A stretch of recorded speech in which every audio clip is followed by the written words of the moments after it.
Have you ever met someone on an online dating site and thought, wow, this guy is perfect for me, or she is simply amazing, only to find out they were hiding a deep, dark secret? They plan to vote for Hillary.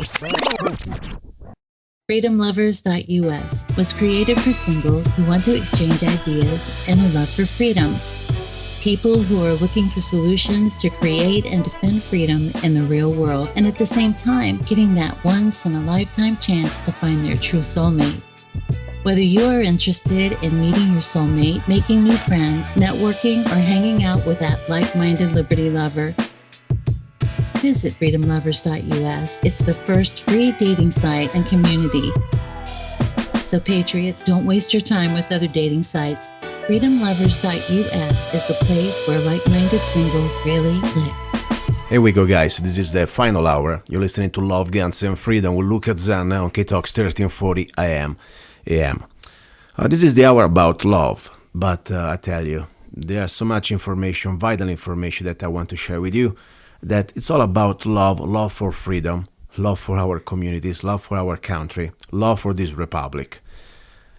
These coming elections, I think it's going to be probably the most important elections in our history.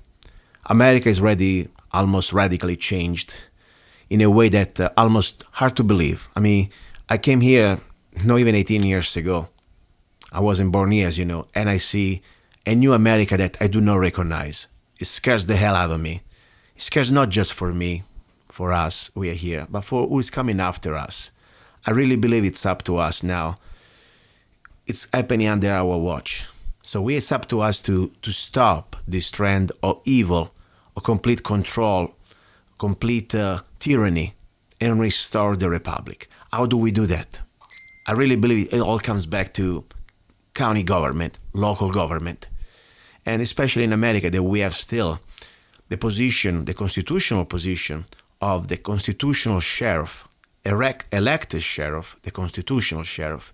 This is exactly where all we can start together to build this country back the way it's supposed to be, the way it used to be. Today I want to share with you something normally I don't do. I went a couple of days ago, Friday night, at the Dam Bar in Kingman, Arizona, to a very important event. It was this public event, a public dinner, with a special guest, former Graham County Sheriff Richard Mack, who came all the way from Phoenix, all the way to Kingman, to support and endorse a candidate that I had here on my show just a few weeks ago, who is running for county sheriff in Mohave County. As I said, I don't tell you what to vote for. Who to vote for. It's not my business. All I want to give you the information. I want you to use your brain and understand that we need a constitutional sheriff. That's it. And then you go find out who is the right person for your job, for this job. Because the next few years that we will face in America, it's going to be the most crucial times of our history. And I pray for peace, and I pray for avoiding violence. And the only way I really think we can do it, where we have a constitutional sheriff, always supported by an educated, informed, and prepared population, with the people. But he must lead us. He must be the person that has the constitutional authority to stop evil at our county borders. So here we go. I don't want to talk too much. I will play exactly this audio of introduction of Mr. Sheriff Mack, former Sheriff Richard Mack, the sheriff who won the Supreme Court case against the Clinton administration, and reminded to the world, to America, to the establishment and to the central government, to the federal government, that we have a 10th Amendment. That's the bottom line. Okay, so that's pretty much it. And Mr. Sheriff Mack is endorsing officially candidate Cori Merryman. And at that point, I invite you, do your own research. That's all I say. You must do your own research. No, I'm not going to tell you what to do. I'm not going to tell you what to say because I know you're a smart person. I'm just a regular guy. My job is to give you information. And I keep, of course, my personal private decision as a person too I have. But at this point, I'll share this as an important information. Sheriff Richard Mack endorsed Cori Merryman for Mohave County Sheriff. Here we go. Here it is. I'm really happy to be here, and I really am proud to endorse Cori. We've spent quite a bit of time together, and I don't do this lightly. Okay, and I always worry about, oh, who's going to get mad at me if I do this endorsement? Well, I'm done worrying about that. Okay, I'm standing for freedom. I'm standing for America. I'm going to take the best candidates, and I do this all across America. She's the best candidate.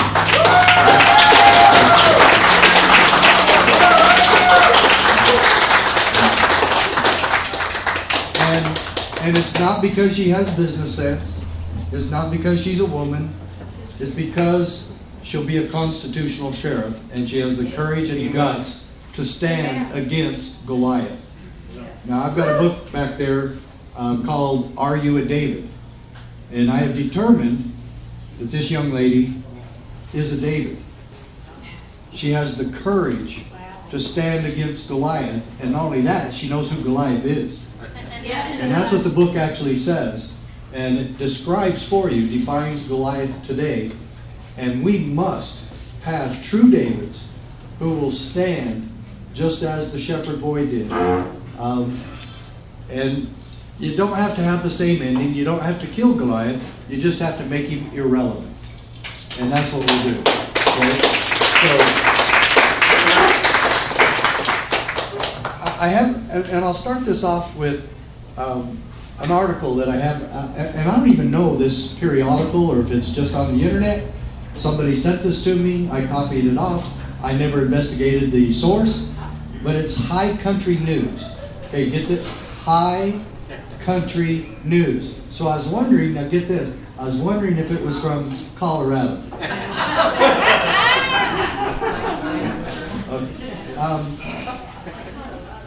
It's high two different ways. But they're talking about in this article, it's amazing, the rise of the sagebrush sheriffs. If we can't have that in Mohave County, where can you have that? Come on, this is sagebrush country. Come on. But it's astonishing to me that if you talk about the Constitution or the Founding Fathers, you're automatically some sort of nut. Yeah. And I've had that label for at least 25 years. And I admit I did something crazy. You know I did something crazy. Okay? And maybe some of you don't know. I was the sheriff of Graham County, which is southeast Arizona, fourth smallest county in the state. And that's where I grew up. Played football, basketball, and baseball at Safford High School and Eastern Arizona College, right there in the same area. My father was an FBI agent. Both his parents were born in Arizona.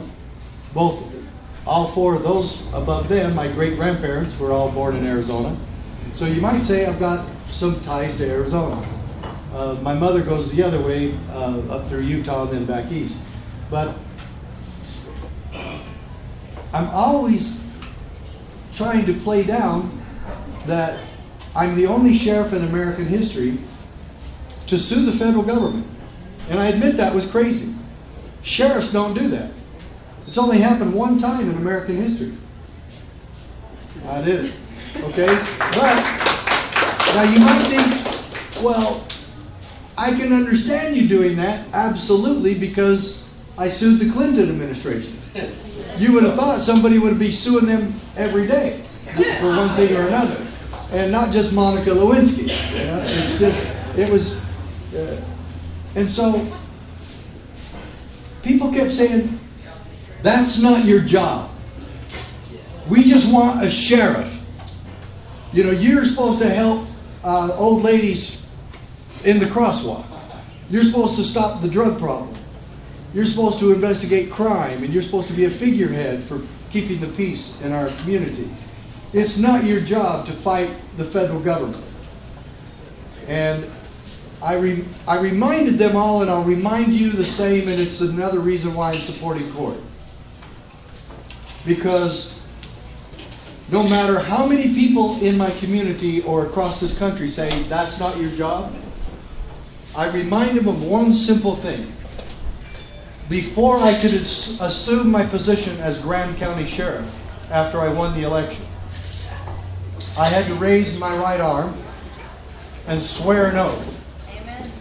In God's name, that I would faithfully uphold, protect, and preserve the United States Constitution and the Constitution of Arizona. And I told everybody there when I did it, and I've told everybody since, I intended to keep my word, whether you like it or not. And it's amazing to me how many people in this country swear an oath of allegiance to the Constitution as required by Article 6 of the Constitution. And they become liars the next day. I refuse to go along with that political correctness. Cori refuses to go along with that political correctness. She will keep her word. That is why I'm here tonight. She's a David who will keep her word. And I am privileged and honored to support her. And what I've also guaranteed her is that I will be here to help her in anything that she needs afterwards. And I own and work for an organization called the CSPOA. And it's right behind, I think, Rick, the big tall cowboy. Right behind him are all my books. And there's also a sign-up form for each of you to become a member.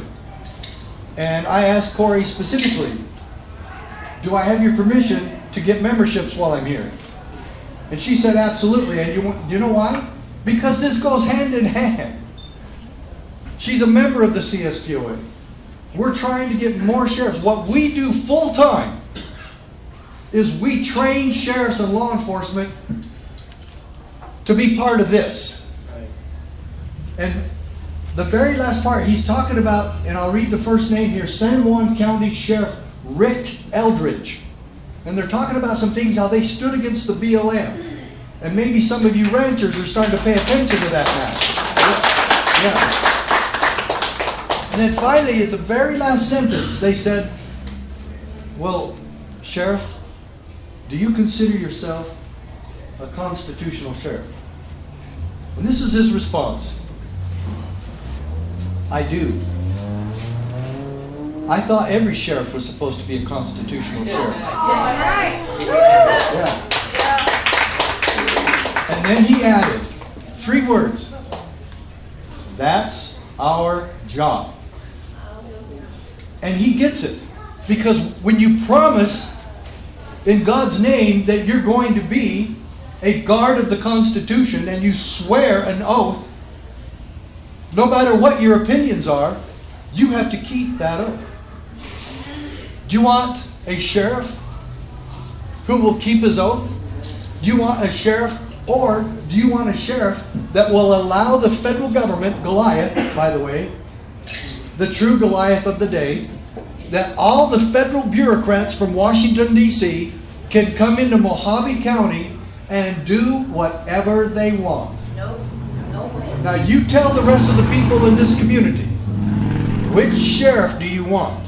Because there's only one that will stand up to them. Cori Merryman, baby. That's right. the one. That's who I think I was thinking.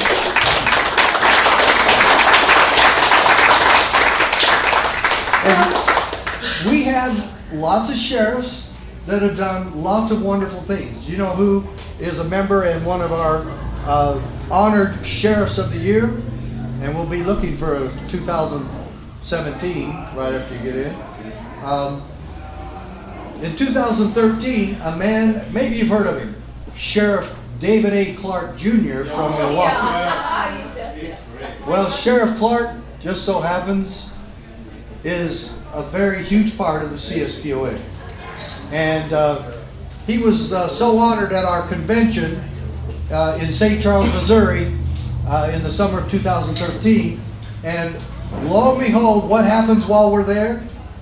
And ever since then, Sheriff Clark and I became very good friends. Last summer, this last August, I was with him and his wife watching a Milwaukee Brewers game right there next to his, not too far from his office. And then he's been to other events with us, and he keeps in touch with him. We've had him out to Arizona. Hope we can get him here again to campaign for you, but man, is he hard and difficult because of his schedule. If he would just stop being on Fox News so much, maybe we could get him to do something else. Yeah. But the whole question boils down to, who can the citizens of Mohave County count on to uphold and defend the Constitution, but defend you against Goliath. Doesn't that give you a great deal of peace of mind? Yes. That if the IRS comes after you, you have someone to defend you? You want to stop gun control? Yes. Have a constitutional sheriff then. Someone who is enforcing that knows that the Constitution is the supreme law of the land. And then, you know, the Founding Fathers, they had the inspiration of God Almighty. They developed this most powerful Constitution. And then 2 years later, some of the radical founders like John Hancock and Samuel Adams and Patrick Henry said, James, that's Madison, we didn't go far enough. We need a Bill of Rights. He says, in fact, they said specifically, we need a Declaration of Rights.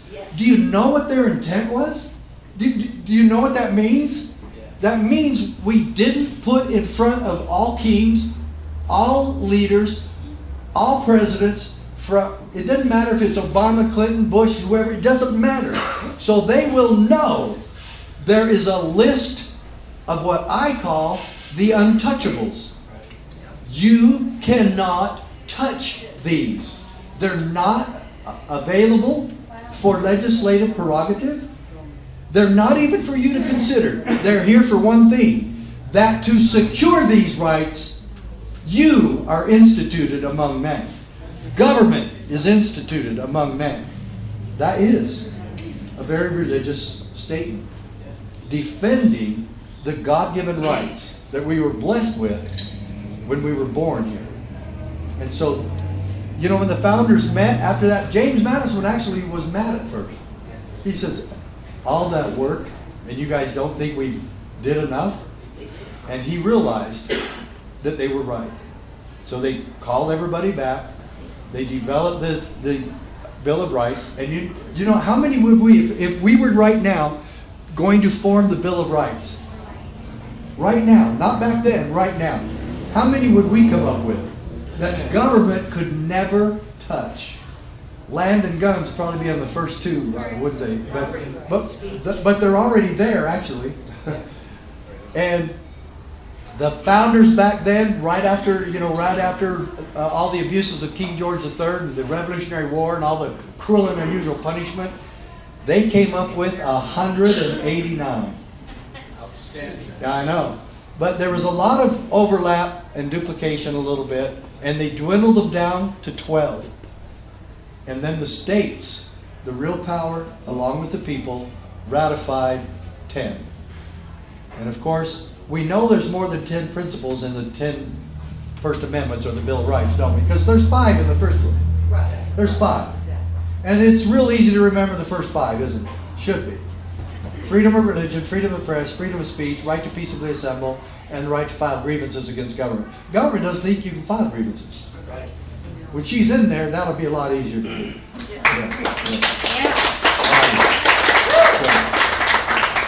And I'm always amazed too. I'll tell you what. Historically speaking, there was probably no greater leader and motivator than George Washington. You know, we see that painting of him all the time, don't we? Crossing the Delaware. Right. You know, they're running away.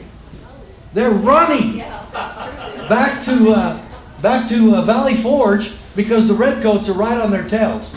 Now, I don't know if that's when they were actually running away, but the first trip there, they were running and they went to Valley Forge, and half the army is deserting, the other half has dysentery, the other, and about half of that don't have boots, they don't have arms, they don't have ammunition. Their only food was flour cakes. Yeah. You know what flour cakes are? Boiled up flour and water. That's it. No wonder they had dysentery. Yeah, and that's all. There wasn't cake at all.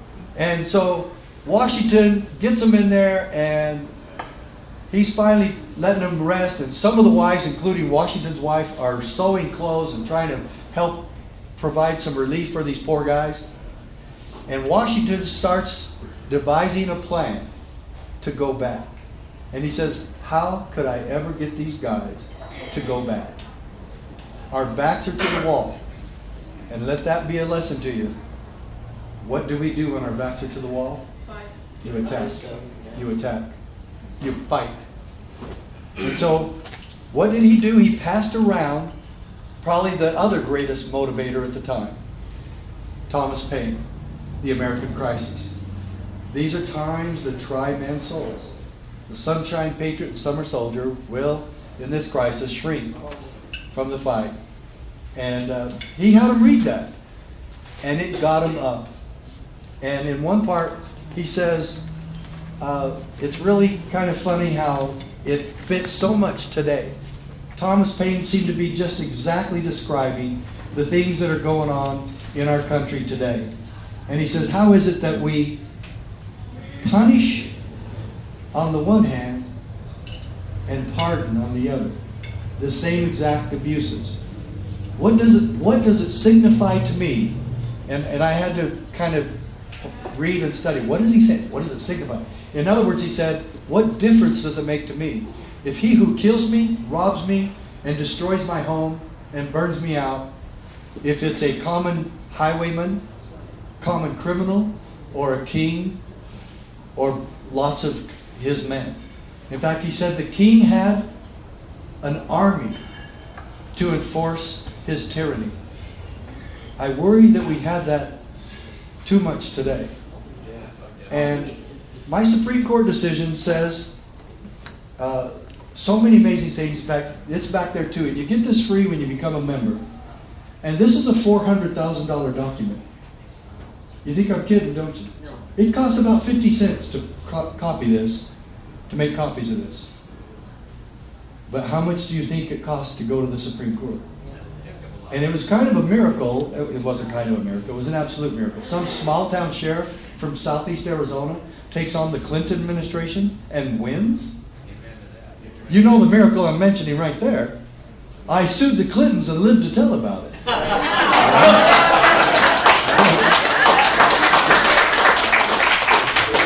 You know, I was lucky. I didn't get Vince fostered.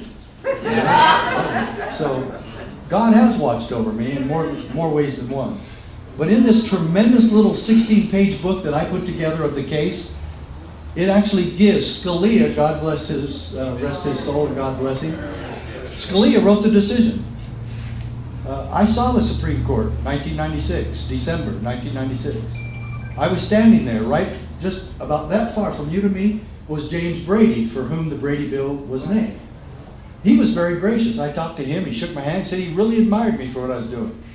His wife wasn't so gracious. I'll just leave it at that. I won't call her anything else. Just leave it at that. And so I was there. And I thought, we're going to lose this, because the first half of the presentation was the federal government lawyer. I go, well, we're done. We're done. And no, I got that backwards. Sorry. My lawyers were first. I thought, the way they were drilling them, I thought, oh, we're done. They may have burned my lawyers a little bit, but when the lawyer got up there for the federal government, they burned him to a raw crisp, man. And I really left there. When the reporters were outside, they asked me how I felt, and I said, we're going to win this. There's no question. The judges on the Supreme Court exposed their real views. Of course, Clarence Thomas never said a word, just like his MO is. He never said a word. But Scalia really drilled these guys. And Scalia had a wonderful sense of humor, too. And he didn't mind showing it during the hearing. And then the decision came out 6 months later, June 27, 1997. And the Supreme Court ruled in favor of the two of us sheriffs that ended up at the Supreme Court. There were 7 that joined the lawsuit nationwide. One from Arizona, one from Texas, Mississippi, Louisiana, Vermont, Wyoming, and Montana. The one from Montana and I got to the Supreme Court together, and it's Prince. And you actually see his name on the case more often than mine. And I don't know why some clerk did that. I guess he didn't look to see who filed first. That was me. But I don't know. I guess he just didn't want to call it the Mack Prince case, so he's meeny, miny, mo, and he picked Prince for some reason. I guess that sounds better than Mac, you know, like a hamburger or a truck, you know. So he, I don't know why that happened, but so if you look up the case on the internet, you'll see Prince's name probably more than mine. But be that as it may, Justice Scalia said so many amazing things in here, and he did something so unlike the Supreme Court. Because what does the Supreme Court do? Whatever the president wants them to. I appoint you to the Supreme Court, now you make sure you follow my agenda. That's what happens. And how Justice Roberts went along with that, I'll never know. But anyway, he approved Obamacare. And no, I will never forgive him for that. Huge blunder. Huge blunder. But Scalia actually gave us an equation in here for liberty. And I base my entire career on it now. Because the CSPOA, the Constitutional Sheriffs and Peace Officers Association, is funded because people join us. We have no huge benefactor. If you want to become one, great, do it. Donate $100,000. It's okay, we'll take it. We've had a few large donations here and there. But because people join us, they keep us going, and we keep people going like her. And then we can afford to bring other sheriffs in when she needs it. We'll bring in Sheriff Clark. We'll bring in Sheriff Rogers. We'll bring in Sheriff Finch. And you know what Sheriff Rogers did? Sheriff Brad Rogers from Elkhart County, Indiana, told the FDA that if they didn't stop bothering the Amish farmer in his county for failure to pasteurize his milk, you can't let that crime go. You let those Amish farmers, you let them go with raw milk. You'll have just society chaos. It'll just collapse. And this is the kind of stupidity that we have. And Edmund Burke said, the enforcement of stupid laws is the essence of tyranny. And that's all we have today. Until we get somebody smart enough to say, we're not enforcing stupid laws anymore, like what happened to Rosa Parks. And that's another story, too, that I say. You have to have somebody who knows the difference between trashing a stupid law and you sit down next to Rosa Parks and you escort her home safely. Because that's what a good sheriff, good constitutional David sheriff does. And you do it to the Rosa Parks today. Rosa Parks the gun owner, Rosa Parks the rancher, Rosa Parks the farmer, Rosa Parks the tax protester, or Rosa Parks, the person who just wants to be left alone. Do you know what that's actually called? Freedom. Liberty. Liberty is defined by how much government stays out of your life. That should scare you to death. Because now you know, we don't have any anymore. Because they don't. And they won't. So Sheriff Rogers tells the FDA, if you come back and bother this man one more time, or you come back and bother anybody else in my county, without due process, without duly signed warrants, without probable cause, I will arrest you for trespassing. Oh, I know. This is all true. If any of you want the letter that he and I devised together and developed together, email me and I'll send it back to you, just so you can show what went on. I'll show you what went on with this. So Sheriff Rogers stands firm. Guess what the FDA told him? We will arrest you, Sheriff. You're not arresting us. We will arrest you for felony obstruction of justice. That's when Rogers calls me and he says, hey, Mac, guess what happened? FDA says they're going to arrest me. And I said, Brad, that'll be fun, man. Let's go. He goes, that's what I told my wife, but she didn't buy it. So I said, Brad, how can I help you? I said, we'll be there for you. He goes, will you help me do a letter and telling the FDA why they don't have the authority or jurisdiction? So we did. I sent it to him, and he kept it word for word, and he signed it. And 3 days later, David Hostetler, the Amish farmer, he got a certified letter from the FDA saying that everything against him had been dropped. And they have not been back in over 3 years. So that's constitutional. And that's what we want. And this book, also besides getting the $400,000 booklet, you get the book that started this whole constitutional sheriff movement. In 2009, February 2009, I wrote this book, The County Sheriff, America's Last Hope. And in so many ways they are. And if you want a peaceful, effective solution to what's going on in our country today, and I don't care who the president is, I don't. You need to have someone who will make their tyranny irrelevant. They're not our boss. This makes it very clear, and Nan, this is going to surprise you, but probably all of you, Scalia says, and he's merely quoting the New York decision a couple of years earlier, where the Supreme Court said, we have held, however, that state legislatures are not subject to federal direction, end quote. So now it's in 2 U.S. Supreme Court decisions. Do you know that your state legislature is not subject to federal direction? And if that's true, then they are not our boss. And they're not. And even if this decision didn't say it, they're still not our boss. And you know why? Because it's called the 10th Amendment. And do you know who's supposed to enforce the 10th Amendment? We are. Sheriffs are. Your governor is. Your state reps are. Your county attorneys are. Your city councils are. Your school boards are, when they're not being bribed and bought off by the Department of Education. Of course. And we don't want our sheriff's office taking federal funds. Sorry. You know why you don't take federal funds?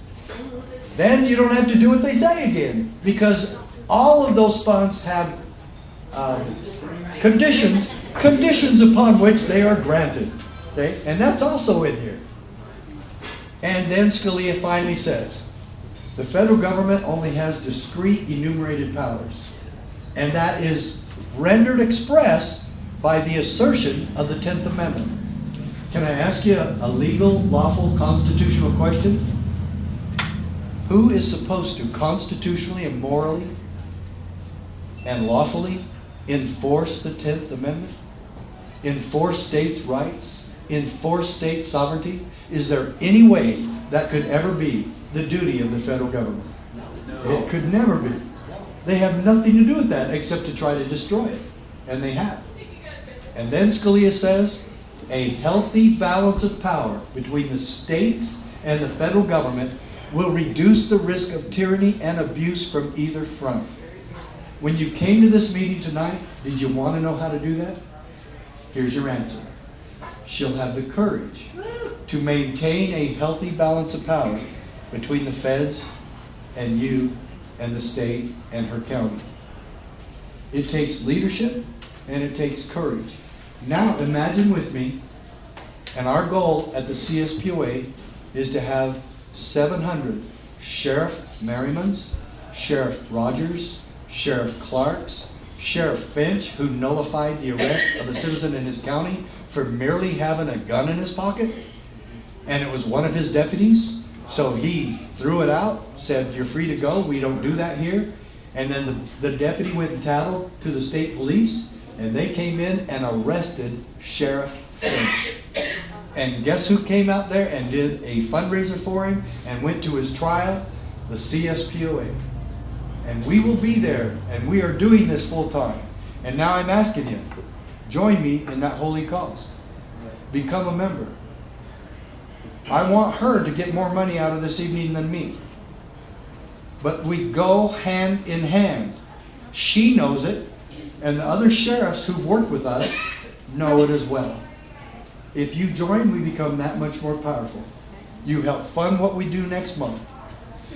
And hopefully, we keep going month by month, and that we get actually 5 million members just like the NRA has. Now the NRA is important, and I actually like Gun Owners of America even a little better. And I've worked with them extensively, and they have supported us big time.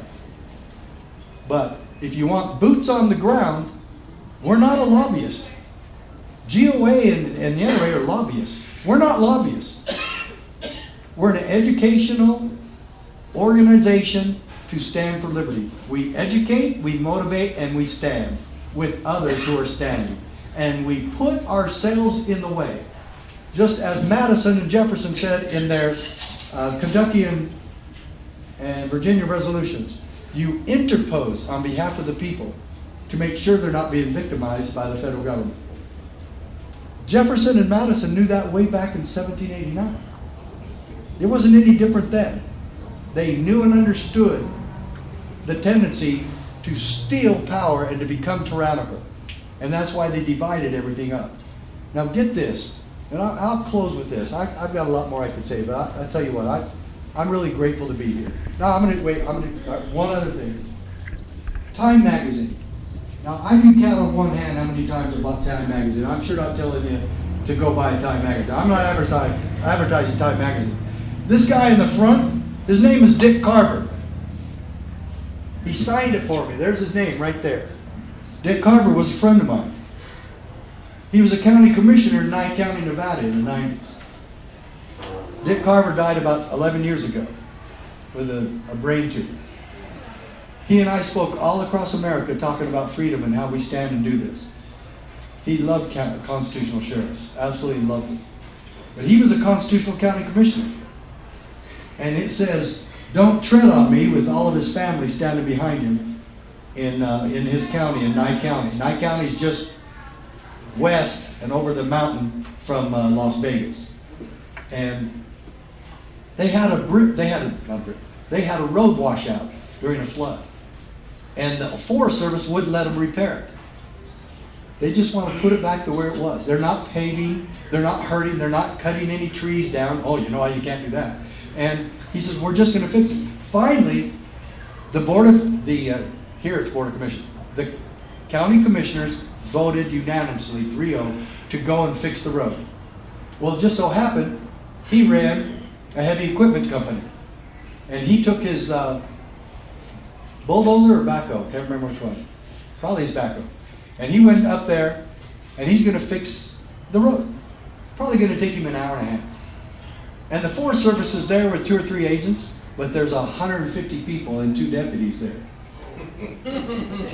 They fixed the road.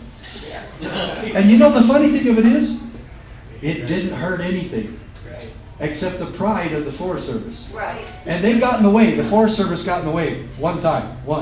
And so Dick just got off his bulldozer, must have been his bulldozer, and he walks over to the deputies, and he ignored them. He goes, if those guys do it again, you better move them out of the way or arrest them, because I'm going to run over them. He got back up on there, started going forward, they moved, everything was over, everybody went home, everybody was happy, because they had somebody who upheld and defended the United States Constitution. I love it. If we can make the front page of Time magazine back in 1995, when that happened, it's time to get moving now. We need to take that bulldozer all the way to Washington, D.C. and run it up 1600 Pennsylvania Avenue. And the way we philosophically do that, and let me reiterate this, there is none of this that advocates or supports in any way violence. You don't need it. If she's standing next to you, you don't need it. This is a peaceful, effective, powerful, principled, biblical stance for freedom, for each other, and for our country. And yes, it's all about God, family, and country. Amen. That's what we were founded upon.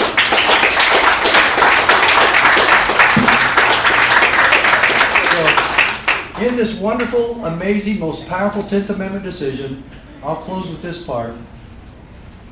Scalia says, quote, but the Constitution protects us from our own best intentions. Did you hear that? That's miraculous. That the Supreme Court would be so principled in defending and showing the true purpose of the Constitution. What if we had anybody in this state and in Washington, D.C. that actually believed that? That the Constitution protects us from our own best intentions. It divides power among sovereigns and among branches of government precisely so that we may resist the temptation to concentrate power in one location as an expedient solution to the crisis of the day. End quote. Have you heard that crisis of the day thing? It was propaganda put out by the Obama administration with Rahm Emanuel saying never let a good crisis go to waste. And they've done it. And sometimes they even created the crisis and then bring us the solution on a silver platter. My dear friends, we must have an answer to that. And the CSQA is part of the answer. And I want you coming over there and picking up a sign-up form. It's $35. You get the most amazing sheriff book in the country free. You get the Supreme Court decision free. And then all of my other books back there, including Are You a David, are 33% off. And then take them home and pass them around. How many people would you like to pass that to? If you want to buy any more than the one that I give you free, they're only $1 each. Oh wait, now we ought to do a fundraiser for that $400,000, shouldn't we? But I will tell you, most of the money was put up by the NRA. And they worked with me on this, and that was another miracle. Okay? Absolutely a miracle. So again, make sure you're fundraising tonight for this lovely lady that's going to be standing for you. She needs all the support, and make sure you get that message out there. She will defend us, just like her oath says. She will keep her oath, she will keep her word, and she'll keep us safe. And she will be a David sheriff, one of our constitutional sheriffs that I look forward to working with for the next 10 years. God bless all of you, and God bless Sheriff Merryman.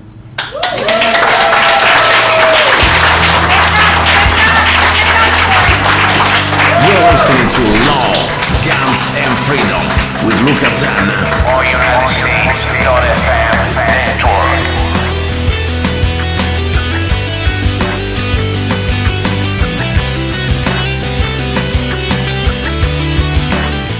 Okay, guys, that was the speech of Sheriff Richard Mack, former Sheriff Richard Mack, endorsing Cori Merryman for Mohave County position. Now, why it's so important to have a county sheriff that understands the Constitution and is a constitutional, or she's a constitutional sheriff? Because exactly what's happening right now in America.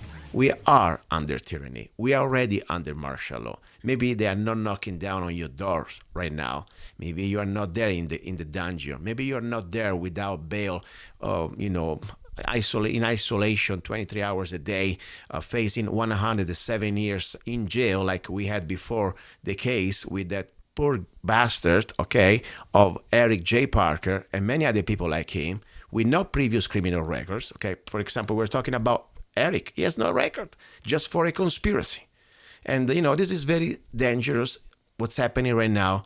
And as I said, the sheriff position, it is one of the solutions that we must understand to stop this tyranny. Now, I would like to have with me on the air my friend Ken from Michigan, that I met, and I'm not ashamed to say it, and I'm not afraid to say it. I was there at the Bundy's event, and I was with Ken, and we were exercising our First Amendment. If that now means that we are guilty of a conspiracy, let it be. Of course, I'm not going to speak for Ken, but I know where he stands, but let him say what he has to say. Ken, are you there?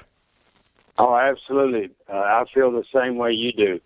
We didn't go there with machine guns or nothing. I don't think either. I know I didn't have one. And I know you didn't have one. So, I don't care what they say in this country now that we can be worried about getting arrested for actually, I call it civil disobedience. It's a march.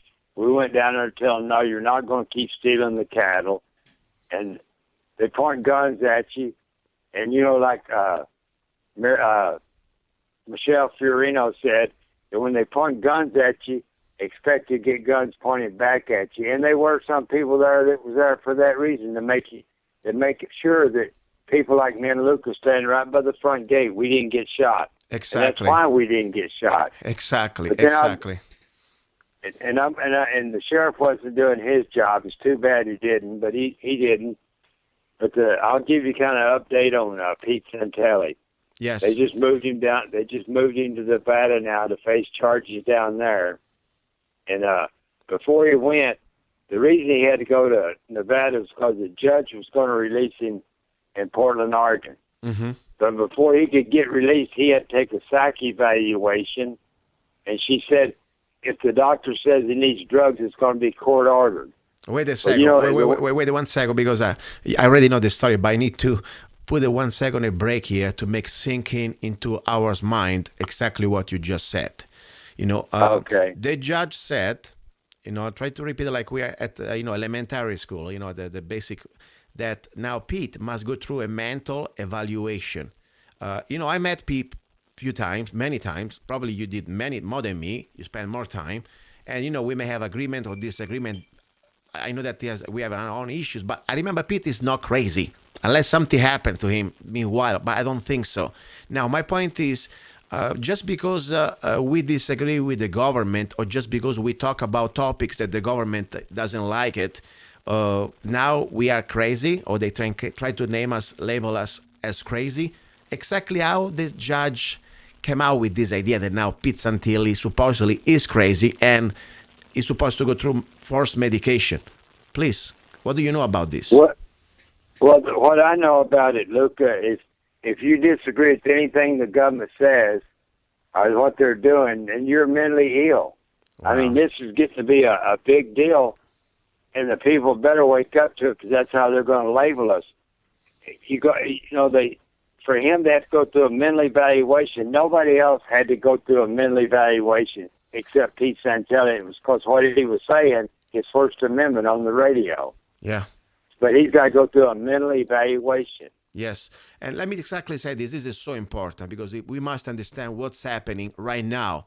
This is not a conspiracy. This is a fact. And it didn't start right now with Obama. This forced mental evaluation and, of course, also medication is exactly something that comes back to the time under Russia or under a tyrannical government like in East Germany, or in any type of tyrannical government where normally when they wanted to do, let's say, silence the political dissidents, they would label them crazy.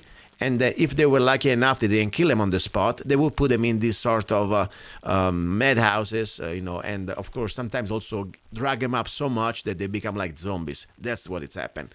Now, it's happening in America. It didn't start with Obama. Technically, it started with Bush, of this new type of regulations. It was even a law. I think it was an executive order, by the way. But regardless, now we have it. And I find something that for me is more disturbing than the same government pressing charges just because of our First Amendment, just because of a conspiracy. They can put us in jail. But now even worse, they can tell you that you are crazy just because probably you believe in the Constitution, or maybe you do not believe in global warming, or maybe because you are a gun owner, or you think communism is a bad thing. I mean, we are right now living in some sort of a 1984 horror movie. Now, please, what is the latest news that you have about Pete? Because I'm very concerned. If they can do this to Pete, they can do this to any one of us. That's the point I'm trying to bring it out. What do you know more about it? Did he go through the mental evaluation? Well, that I don't know. I can't say he did or he didn't, but I know she said she wasn't going to release him because he wouldn't agree to the mental evaluation, and his attorney stood up and said, "Oh, well, Peter go through a mental evaluation. If that's what it takes to get him released." She said, "Okay, then in that case, if he'll go through that, I'll release him." Wow. But yet they don't request anybody else to go through a mental evaluation. Yeah. And then they wouldn't let it. They kept them all separate in Portland. Each floor had one of the patriots on it, like Almond Bundy, Ryan Bundy with his own different floors. They wouldn't put none of them together because they're so afraid that they're going to get together and come up with an idea of how to tell the federal government what they're doing is wrong.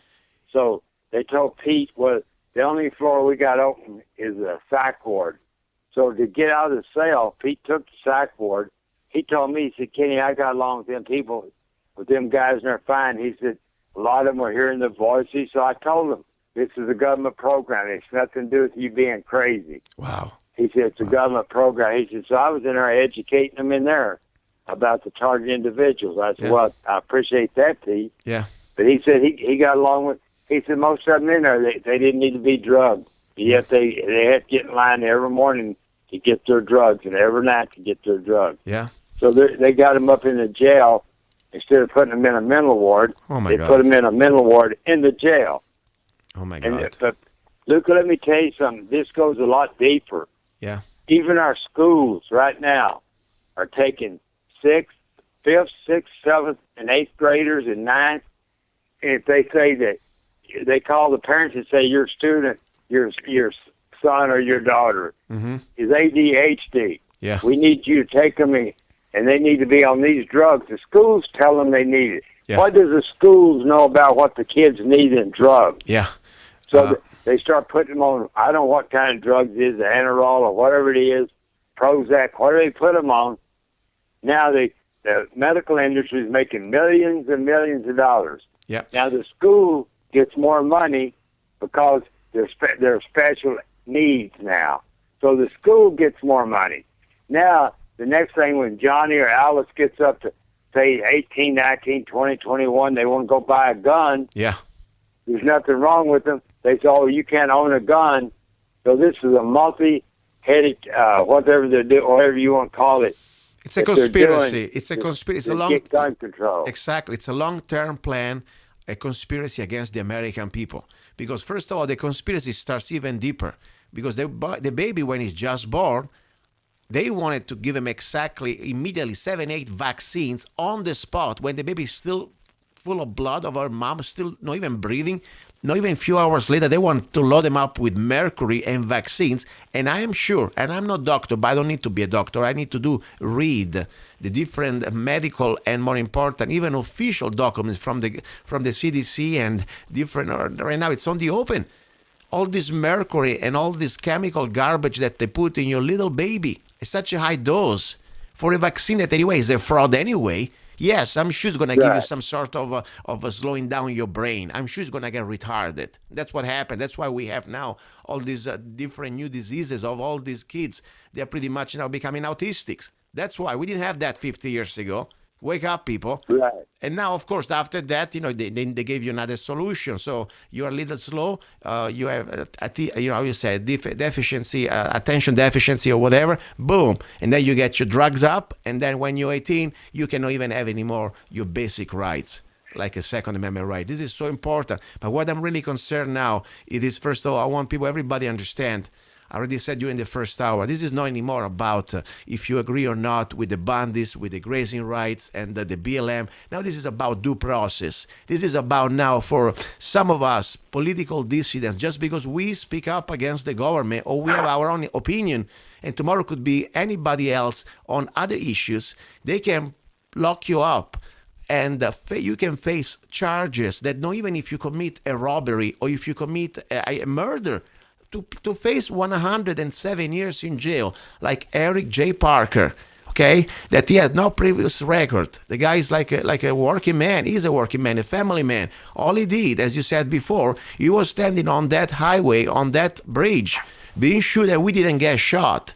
And somebody's supposed to press charges. It's us against them, reminded that you do not point loaded rifles at American people while exercising the First Amendment. Because these bastards, they could not even allow to point a rifle at illegal aliens crossing the border. They would be right now ACLU, it would be down the Mexican consulate and Obama on the front line. Instead, they can do that to us. And you know what? Even if there is a potential alleged crime, we're talking about a little bit out of control for somebody that didn't kill anybody, didn't shoot anybody, didn't do anything, but just tried to defend us. Now he's facing 107 years in jail and is on solitary confinement. Even I think Jack the Ripper, if you are like a child molester, you get a chance to get out of jail under bail and you don't get a treatment.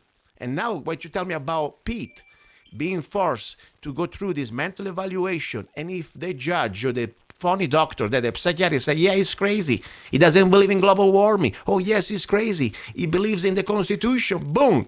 We create a president not even in Russia had, not even in China under Mao Zedong and this regime. We are living under martial law. Listen, Ken, I really want to say thank you. I'm so glad we met each other. I don't know how it's going to end this, but I'm proud that I met you. I'm proud that you are not afraid to stand the line with me. And that's all I want to say. You are my brother in these very dangerous times, but I believe there is a reason why we met. I appreciate that, Luke, and you are a dear friend, but do I have a couple minutes, or Yes. Are you pretty close to We got 2 more minutes, but before we forget, I'm going to have you specifically. I know what you want to talk, and I'm with you. We need to talk more about this technology that the government had the last 50 years. I want to talk about Alvin Bundy and all the rest of them. Go ahead. That they say they can't be released because they're a danger to society. Yes. And they're a flight risk. Yeah. Them guys was in Burns, Oregon. I was there. Yeah. They were going to every town meeting they had. They were going in and out of town, going to restaurants and eating, and all this. And now when they get them in jail, they're a danger to society. Them people wouldn't hurt anybody, never did threaten anybody, didn't do anything.